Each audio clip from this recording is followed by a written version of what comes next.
অনেক জায়গায় আরবি ক্যালিগ্রাফি করতে গিয়ে বাধার সম্মুখীন হয়েছেন ক্যালিগ্রাফাররা।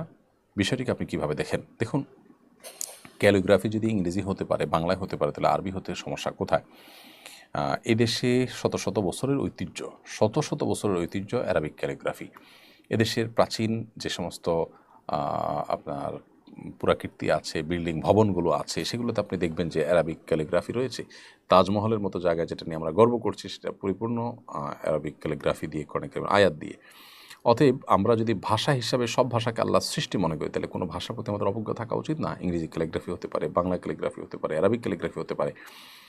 এটা যারা করছেন তারা সেকেলে, তারা পশ্চাৎপদ এবং তারা পিছিয়ে আছেন আমি মনে করি।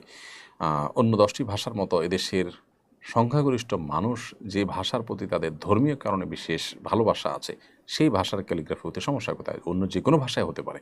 সে ভাষার ক্যালিগ্রাফি হতে যদি কেউ বাধা দান করেন, তাহলে সেটি বাড়াবাড়ি ছাড়া কিছুই নয়। তবে আমরাও যারা ক্যালিগ্রাফি করছি তাদেরও মাথায় রাখা দরকার যে যেখানে একটা ক্যালিগ্রাফি আছে, ভালো ক্যালিগ্রাফি বাংলা বা ইংরেজিতে, সেটাকে মুছে সেখানে অ্যারাবিক ক্যালিগ্রাফি আমাকে আঁকতে হবে, ব্যাপারটা সেরকম না। তারাও যেন সীমালঙ্ঘন না করেন, বাড়াবাড়ি না করেন, সে বিষয়টিও খেয়াল রাখতে হবে।